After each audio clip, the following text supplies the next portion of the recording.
Good afternoon, everyone, and welcome to the September 30th joint meeting of the Glendale City Council and the Glendale Housing Authority. May we have roll call for the City Council? Yes, council members Asadrian. Here. Brotman. Here. Garpetian. Here. Kasakian. Here. Mayor Najarian. Here. And for the Housing Authority? Housing Authority members Ajinian. Garpetian. Here. Kasakian. Here. Najarian. Here. Parazian. Here. Brotman. Here. Chair Asatrian. Here. And may we have your report?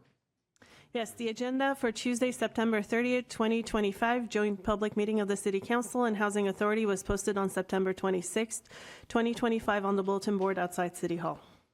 Thank you. And what's our first item?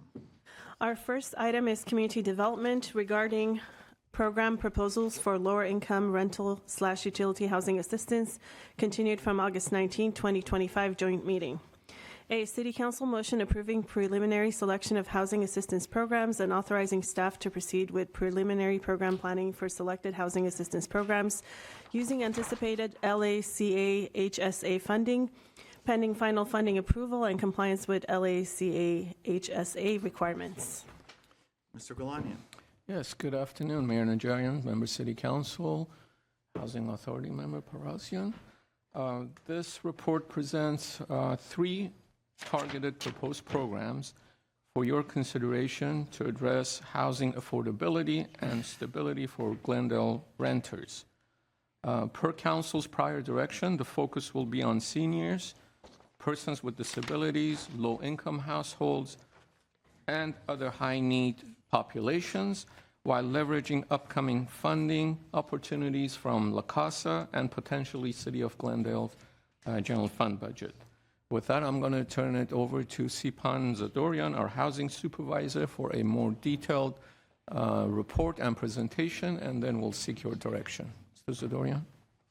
Good afternoon, Mayor Najarian, Chair of Sadrian Council and Housing Authority. As Rubik said, we're going to be proposing some program proposals to you. Can I get the next slide, please? If you recall, back in June 2025, Council gave us direction to come up with several housing programs. We brought that back to you August 19th. That meeting was pushed back for several reasons. One of those being the final decisions by La Casa hadn't been made on their guidelines. It's ever-changing, it's still changing. We were able to get further feedback from La Casa on some of these programs. So this presentation you are about to see is different than the one that we had originally proposed. Some of the programs are different, have changed. We will go through the changes and what we're proposing or what we're recommending this time around. But before we get into all that, we wanted to highlight some of the actions that Council has taken in the past few years with general fund money. Some of those programs funded included the monthly housing subsidy program, which served 1,200 seniors with $300 a month in subsidy assistance. Low-income student rental assistance program served 141 low-income students through the Glendale Community College. We had the Life Wrap program, Low-Income Family and Employment and Rental Assistance Program, which served 106 families, working families with children. Our average subsidy on that was around $1,000 a month. And then we had a lot of affordable housing development. 575 units were developed. In total, 2,022 households were served in the last few years since Measure S, around 2019, 2020. We just wanted to highlight that before we move forward in new programming, so you had an idea of what we've done in the past, what Council has, what initiative Council has taken. So this time around, the focus will be on funding from La Casa. Glendale is expected to receive $2.1 million from La Casa for its rental protection and homeless prevention funds. 20% of that is required by La Casa to be used for legal services. We will bring back a report on that at a later date once we have more information on what exactly they expect from us in that regard. We've estimated roughly $300,000 for staffing and administration of these programs, depending on the scope and which programs Council goes with. That leaves 1.4 million available for direct assistance. Some of the requirements that La Casa has for these funds is that it's used for homeless prevention. It requires that the households that are being served are in immediate housing crisis, at risk of losing their housing, or have some issue that they can't resolve independently that could lead to the loss of housing. Funds can be used for rental assistance up to 6 months, relocation expenses, rental errors, financial assistance, and special assistance, among other niche categories. So the proposal we have for you today is refunding the Life Wrap program and a program we're calling GRASP, Glendale Rental Assistance and Stability Program, which is an emergency service program, income program, special assistance program, or refunding Life Wrap and a senior assistance program that's just specific for seniors, very similar to the monthly housing subsidy program. The Life Wrap program, as you may recall, is for low-income working families with children. It's a monthly subsidy that comes with vocational case management. Participants engage in employment, job training, and financial education while receiving subsidy. The goal is to support low-income households and working families with children. The new program proposal we have for you is it's a comprehensive program. It contains 3 major arms: an emergency assistance program for residents that are behind on rent that could lead to eviction, an income support program for residents that need a little bit of income just to maintain their housing. Again, they must be in a crisis situation, and then special assistance support. This is for situations where you might have gone through some concern where it's leading you to loss of your job, loss of income. Let's say you can't go to work because you can't pay for repairs on your car. You've had recent medical bills that you can't cover and pay rent at the same time. So small things like that would fall into the special assistance category. It can target multiple groups: senior, disabled, extremely low-income renters, families. La Casa requires that the income limits be 80%, but council can choose 50, 30% limits as well. But the barrier is 80%, so it must serve 80% or below. We're anticipating 3 additional staff members for this, mid-level case managers and 1 entry-level employee. This will be a flexible, layered program catering to the needs of the individuals that are coming to us and asking for assistance. So we'll be able to provide different types of support. Not everybody needs the emergency assistance or income support. Maybe they just need that car repaired or medical bills covered. So it depends. It can be very catered to the individuals that are applying. This program is very in line with La Casa's ideology to prevent evictions and stabilize low-income renters. The other program, again, similar to the monthly housing subsidy program, would be a flat $500 subsidy for seniors in Glendale. You can make it disabled seniors, extremely low-income seniors, however you see fit. But again, they would have to also be in a crisis situation for them to qualify for the La Casa funding. We anticipate 1 additional hourly staff member to assist with this because it is a much simpler, predictable model.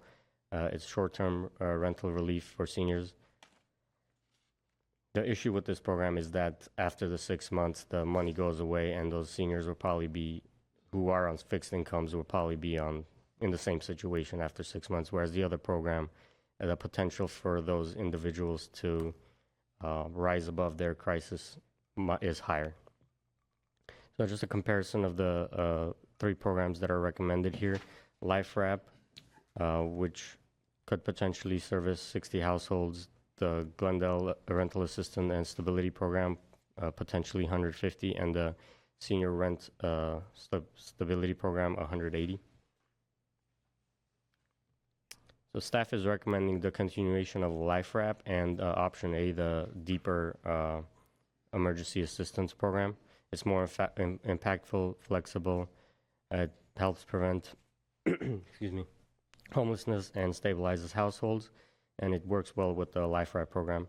The senior program is a little shallow and limited, and the assistance can't be stretched out so much. We have very limited funding, so I think or staff thinks the GRASP program is much more impactful for residents. Concludes my presentation. I can go through some of the changes as well of what we brought last time, but never got the chance to present, and what we're presenting today, if you'd like. Okay, so just, if I can just make it clear, the total that we have is 1.4 million. Right. That's an annual sum? It could change annually. It's based on I think the tax revenue, so we could get more or less. But yes, this is the first year, so we're kind of all in this pilot phase. And I forgot to mention that council can always choose to adjust these programs at the end of the year for next year's funding period if they don't like the way the money's being spent, they don't like the outcomes of the programs. But this is their initial year, and yes, 1.4 million for this year. Okay, so to fit in that budget, your recommendation is to keep the life wrap for 300,000, Yes. and then choose either the Glendale, you call it the GRASP, which is the more flexible program depending on the needs, instead of the senior rent stability, which is also at 1.1 million. So Right. we can't have all three. You we, could, we can't have GRASP and the senior. So the only way to fit in that 1.4 is to pick life wrap and either the GRASP or the senior rent stability. Najarian, the reason we didn't split it up because the funding is limited, and if we split it between those two pots, the impact will be much less on both populations. So either or would probably be the most efficient use of the funds. Okay, and it's your recommendation that GRASP is would be the most effective Right. addition to life. Because with GRASP, we can also target seniors within that population. If council wishes, we can serve 20% of that be dedicated specifically to anyone 62 years or older. So it's much more flexible versus just funding a simple subsidy program. Okay. Questions from my colleagues? Councilmember Chair Assatrine. The option A, how does that compare with some of the other programs that we have through homeless prevention services? Because I know we have emergency funds that we Right. allocate. They are similar programs, but most of those programs are coming to an end or will be coming to an end sometime in the future. This will be a good cover for those types of programs that the Glendale won't have access to in the future. They are already limited in funding to begin with, but it is very similar to those types of homeless prevention programs. We will, excuse me, we will communicate with homeless services to make sure that no one is receiving duplicate assistance and no program is too similar once we have a plan for the program. Okay. And then the program that we had with Glendale Community College and serving students, I see that that's wrapping up this month. Are there other sources of funding that we can tap into or anything that you guys are talking through with Glendale Community College? The only source of funding is coming from us mostly. We can cater, I guess we can allocate some of the La Casa funds to that if council's interested. The population being served, I think, would match what La Casa funding requires. They're in crisis situations. Okay. And so when I'm looking at the current or the ones that are ending, those were mainly from the general fund budget. Right. Is there a reason why you didn't include options for us to also allocate funding from the general fund and just have it from the fund that we would be getting from the county? So the original report, we did say that any of these programs could be used for general fund money, but given the budget situation, just felt that La Casa funding was more appropriate for these types of programs. If council wishes to expand on that funding, I think general fund can be used for any number of the programs we brought up in the earlier report, the utility assistance program, the rental assistance program, general subsidy programs. Staff just felt that given the budget situation, La Casa was the more appropriate source. And Councilmember Saltrian, members of City Council, Mayor Najarian, we had not anticipated or we hadn't gotten direction from council. That's why we didn't include the potential of using general fund monies in the fiscal year 25-26 budget. So if that's council's desire and direction, we'll have to utilize the general fund balance, the reserves basically, to pay for it. Mayor Najarian, do you mind if he goes through the utility program? Because I know we have that item later today, and I would like for us to get a refresher on that. Because it was in the last report, but... So the reason that we don't think we can use La Casa funding for that program is because La Casa ties it to homeless services. Basically, if the tenant isn't at risk of losing their housing or in some sort of crisis, then the assistance wouldn't apply. Under this GRASP program, we could still assist with utility assistance if they're behind on their utilities. We can use that money for that. But a general assistance for everyone on receiving utilities or paying for utilities, so let's say $20, $50 a month, I don't believe will fall under the La Casa requirements. If you wish to use a general fund money, we can discuss that. But the staff doesn't believe that the impact of that program would be significant. When I had brought us taking a look at the subsidy program and then separately how we can assist for utilities, the conversation around the funding that you're talking about wasn't available at the time. Right. I think when I had brought it forth, I was thinking that it's going to be something that comes out of our own funding, or that we, seek other sources of funding that help with those two items. If that funding is available, I can go over the utility program. I have no problem going over it if you'd like. Are you prepared to do that? Yeah. Briefly? Sure. Just as a- I think I have some slides here. If there's no objections, why don't you give us some info? Let me just find it. So the plan with the utility assistance program would have been to either increase the amount of assistance that GWP is providing at the moment, which is $35 a month for low-income residents. So that's their benefit that the low-income residents are receiving on their bill. The idea was either to increase that dollar amount to 50, 100, whatever it may be, or trying to remember what the other ideas were. So, or target a population within that specific income group, seniors, persons with disabilities who are already receiving a benefit, and just target those specific people, which would be a smaller pool of people, but we would be able to assist with a higher dollar amount. Or we could find an entirely new group of residents who aren't receiving the income assistance at the moment, target them, give them the $35 assistance that GWP can't afford to provide at the moment, or give them a higher amount, or the other idea was pay for overdue accounts. That's basically it, and depending on the number of people we wanted to serve, how long we want to serve them for, this could be a program that costs anywhere between $50,000 to $1 million. It really depends on the number of people we want to service. For example, if we service 3,000 additional residents for $100 for 6 months, it would be $900,000. It's an expensive program if you're really trying to have an impact, because the number of people that you can service is a lot.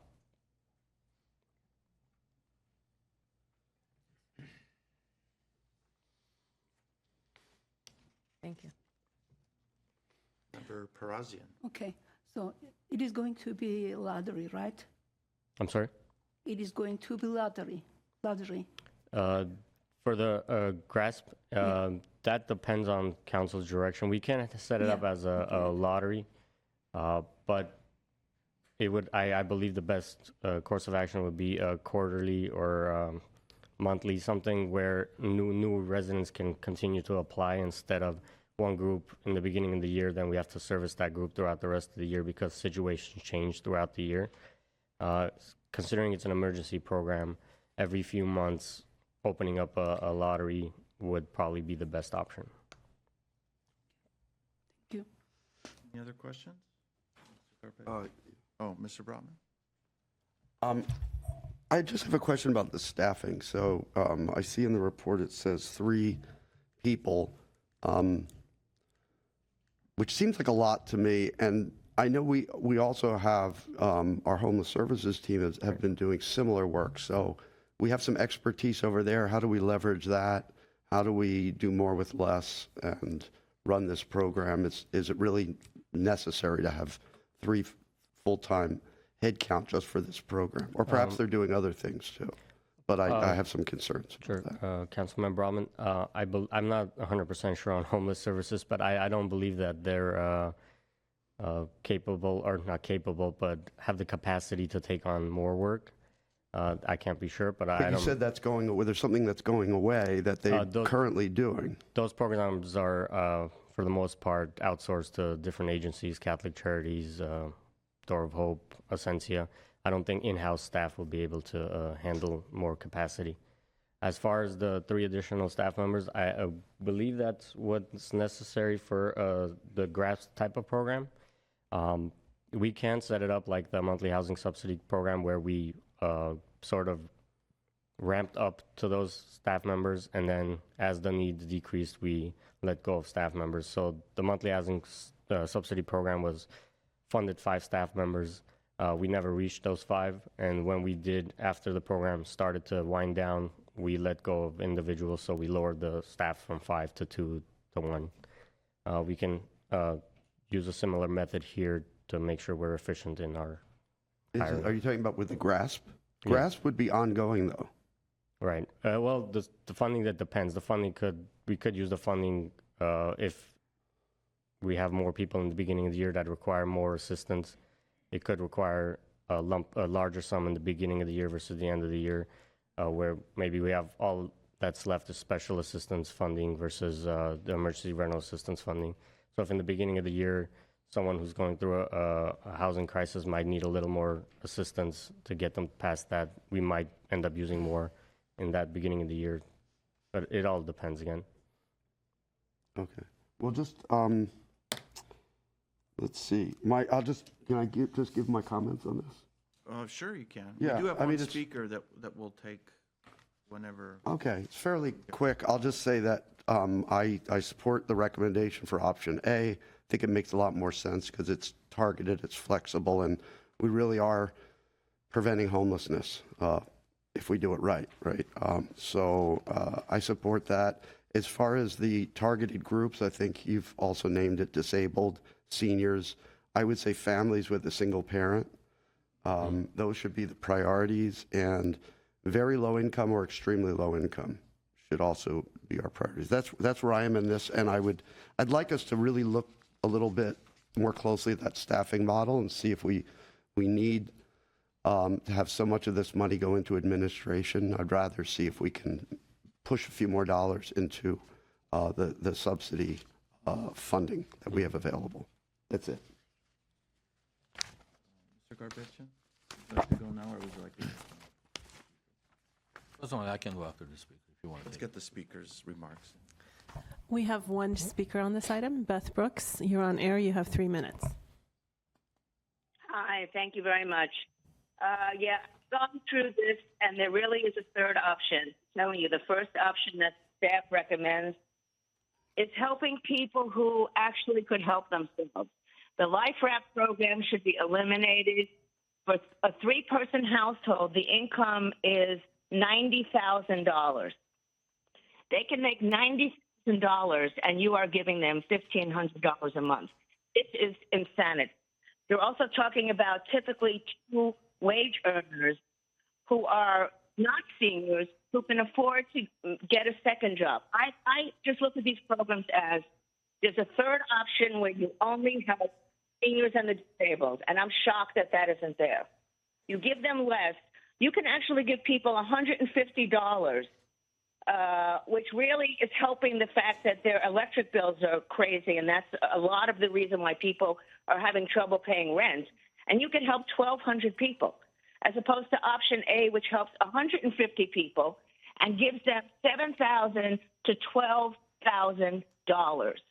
That is crazy. 150 people can get between $6,600 and almost $12,000, except for the grant. You can take all the programs that you're offering in option A and only give them to seniors and the disabled. I personally do not think that people who are able-bodied, whatever their situation, who could get a second job. I had a life where I had roommates, I had a second job. This to me is crazy. And the criticism of the second program, calling it shallow and time restricted, so was the first program. I mean, you don't have to bias the council based upon the wording you use against the second program, because to be honest, the people you need to help are the neediest, and they are the people who cannot go out and work. Those are the disabled and seniors. Option C that you didn't give. Option 3, we'll call that best option, okay? Because you are giving way too much money. 6 months of eviction notice. This is 6 months of rent. You're giving people $12,000. If you're in arrears, it should be 1 month. Otherwise, give a loan, for a few $1,000s, or give them money so that, all right, they didn't pay the first rent and they're in arrears, but at least they have not a down payment, whatever it's called, security deposit for a new apartment. This is crazy. These two options are, the second one looks like, oh no, that's really terrible, and the seniors are going to be struggling after we pay them. Well, earth to you, then help them. This is a reason not to give a senior program? Senior and disabled. Everybody else, you wait till the next pile of money comes. Then you help the less needy. Those are the less needy. People who can... Thank you, Ms. Brooks. Your time is up.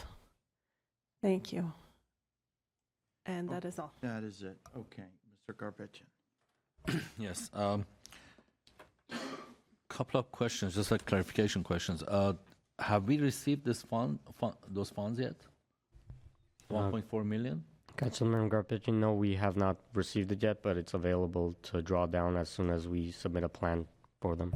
Okay, because it says the funding is not finalized yet by La Casa and may come with additional requirements. Right. It's an issue of wording. I believe it's their guidelines haven't been finalized yet. They continue to change them. The latest version was released, I believe, earlier last week, and it's still in draft mode. So until we get a final, we didn't want to tell council that this is definitive.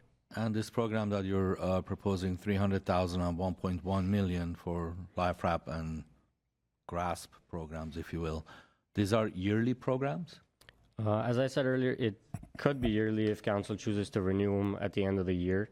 We have to basically submit new requests to La Casa every year for this money.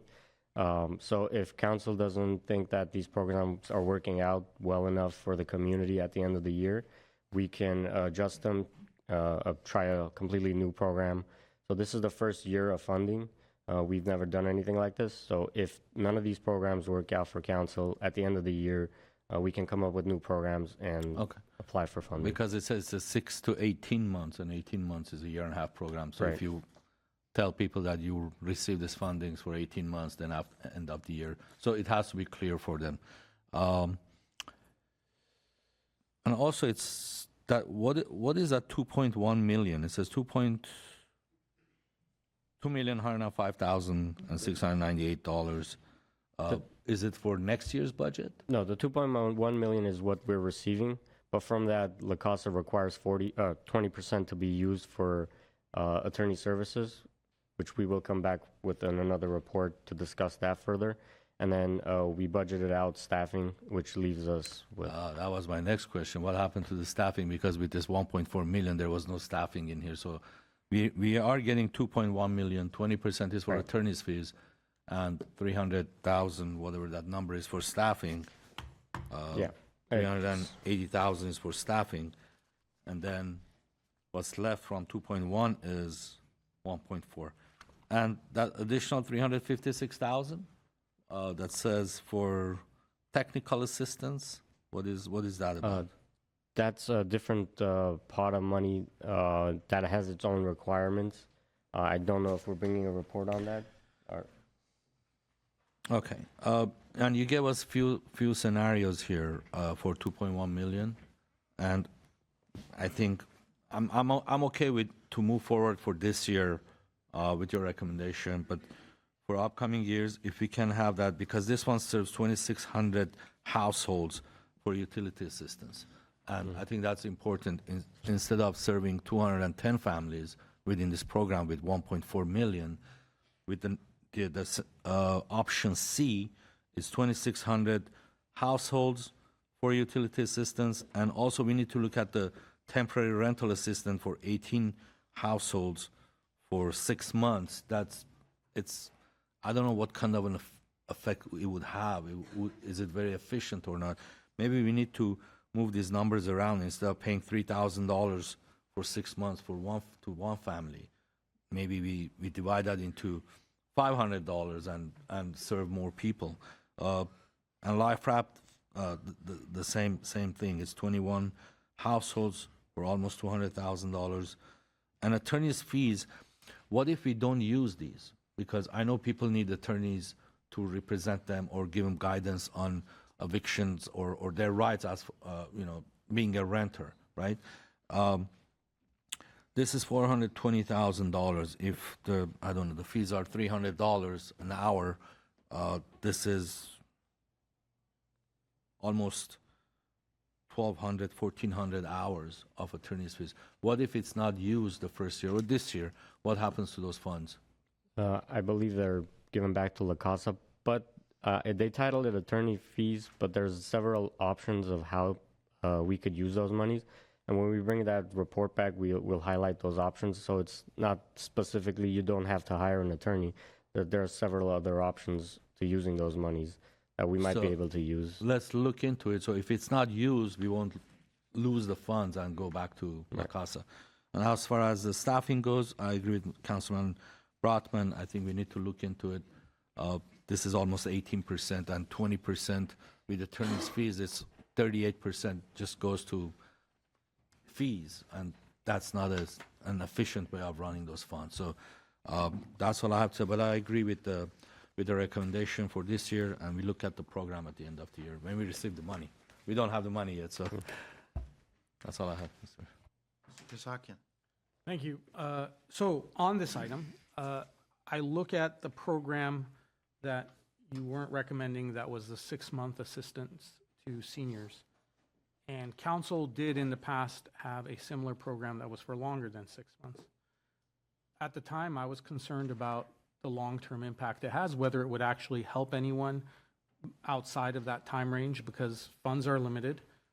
We couldn't continue it in perpetuity. So the question I have is, and there was a report back then, but now we have some more distance from that. Do you know what impact that had? Do we know where those families are that receive that assistance today to know how effective it was? So, Councilmember Kasakian, during we haven't gone back to ask those residents where they are now. We can try to contact them, but during the program, a lot of the residents that were receiving assistance were moving constantly, whether it was in Glendale or outside of Glendale. Many of them went into Section 8 programs or affordable housing programs.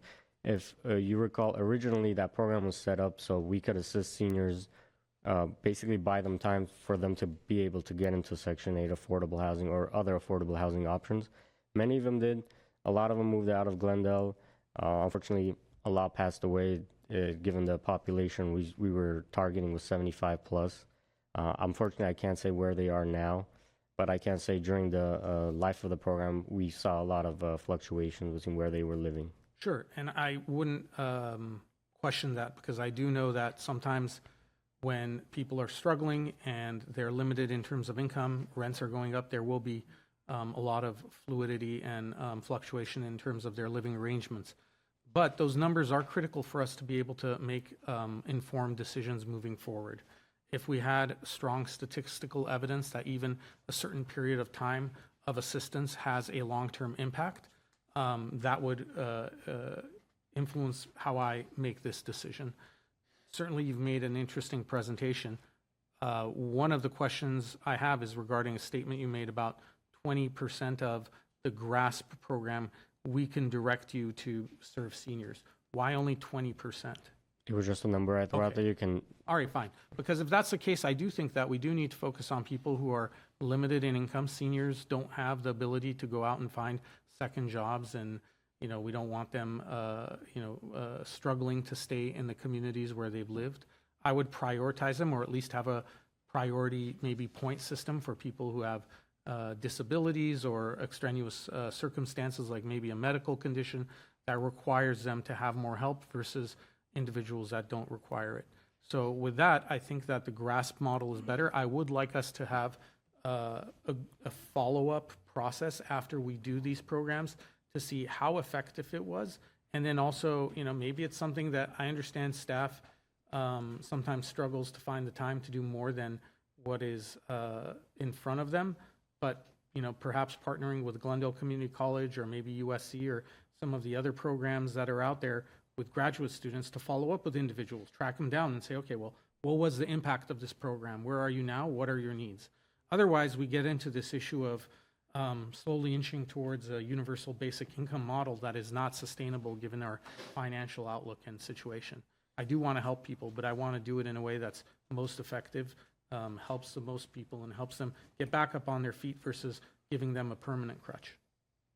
Understood. As far as the outreach for this program, how do we let people know that this program is available?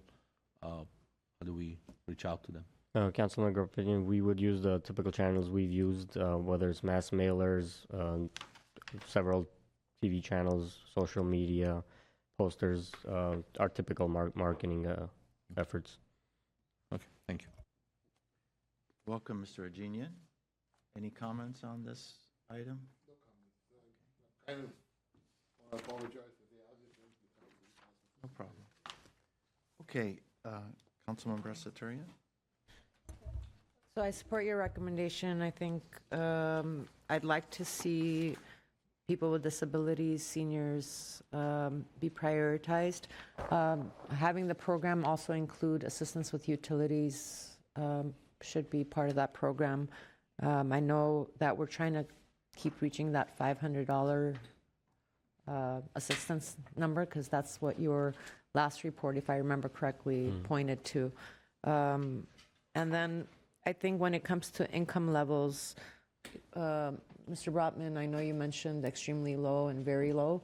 I keep talking about the low income bracket of folks that are actually living paycheck to paycheck, and they don't qualify for any other assistance and programming. So looking at ways to help close the gap for them, because they're the individuals that don't get health care, don't get assistance for utilities or any other programs that are out there. And so if there's flexibility in incorporating that, I'd like to see that. I would like for us to have a discussion with Glendale Community College beyond this report. I remember when they came and gave some testimonials on how great that program was working. I want to make sure that we figure out a way to maybe bring that program back in a different way through a different funding if we're not able to do it through the county funds. Before I ask for a motion, will you be coming back to us with now that we may be giving you direction, will you be coming back taking into account all our comments and priorities with a final program?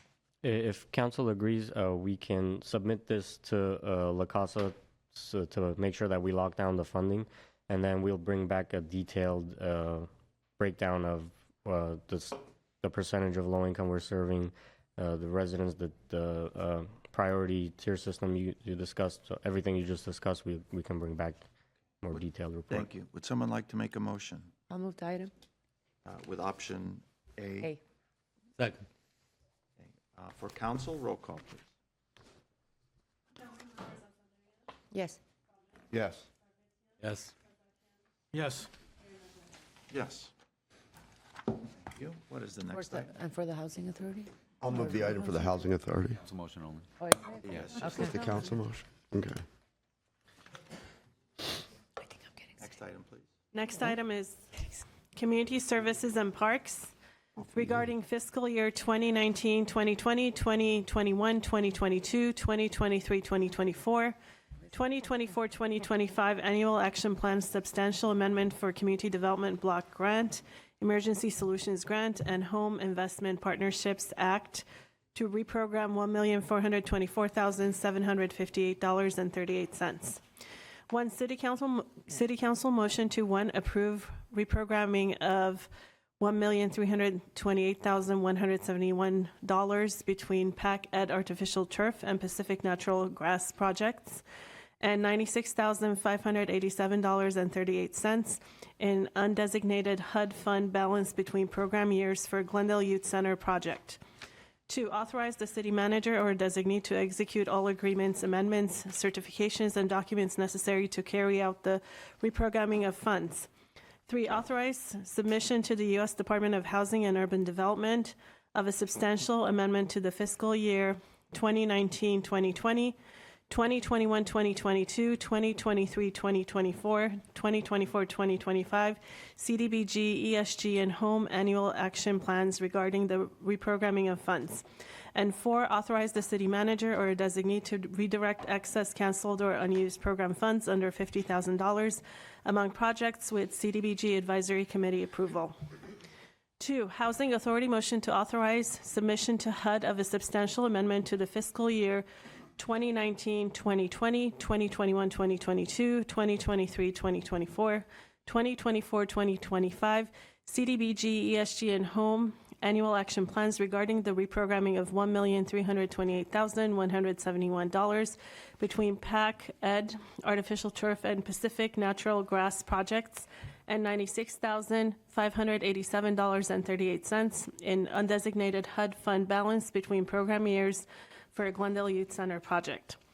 3, resolution of appropriation to reprogram CDBG city CIP funds totaling $1,328,171 from the Pacific Natural Grass project to the PAC Ed Artificial Turf project. Shift $1,328,171 in general fund CIP funds from the PAC Ed Artificial Turf project to the Pacific Natural Grass project, and appropriate $96,587.38 from undesignated HUD fund balance to Glendale Youth Center CIP ACF 19/20 to use program year 2019 undesignated HUD fund balance instead of program year 2021 funds.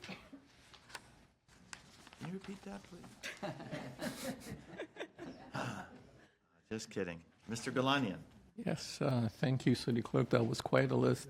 Mayor Najarian, members of City Council, Chair Asatio, and members of the Housing Authority, I would just add to that list that approval of these recommendations will safeguard the city's allocation of CDBG funding by ensuring timely expenditure to prevent the loss of over $421,000 in program year 2019 funds. With that, I'll invite Maggie Kavarian, our Community Services Manager, for a more detailed report and for your consideration and direction. Thank you. Mayor Najarian, members of the City Council, members of the Housing Authority, I know this was a very wordy motion, but I promise the presentation will be very short. Basically, just to give you a bit of background, we are wanting to reprogram and swap funds for various reasons.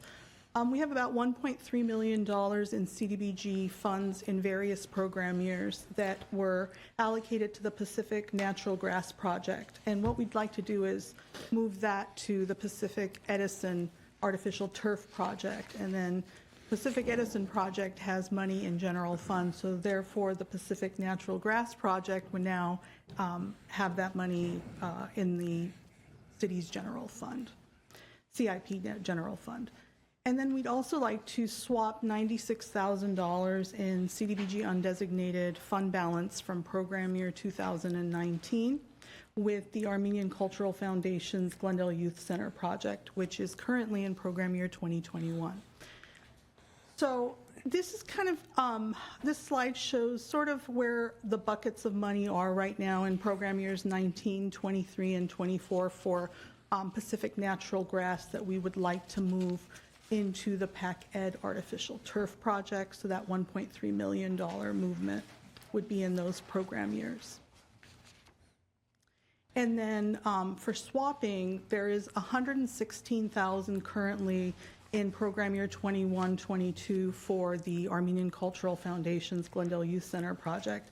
Of that 116, we want to move 96,000 and swap it with undesignated fund balance. So why do we want to do this? We have two factors. The first factor is we have a CDBG timeliness requirement. HUD expects us to spend our funds in a timely fashion.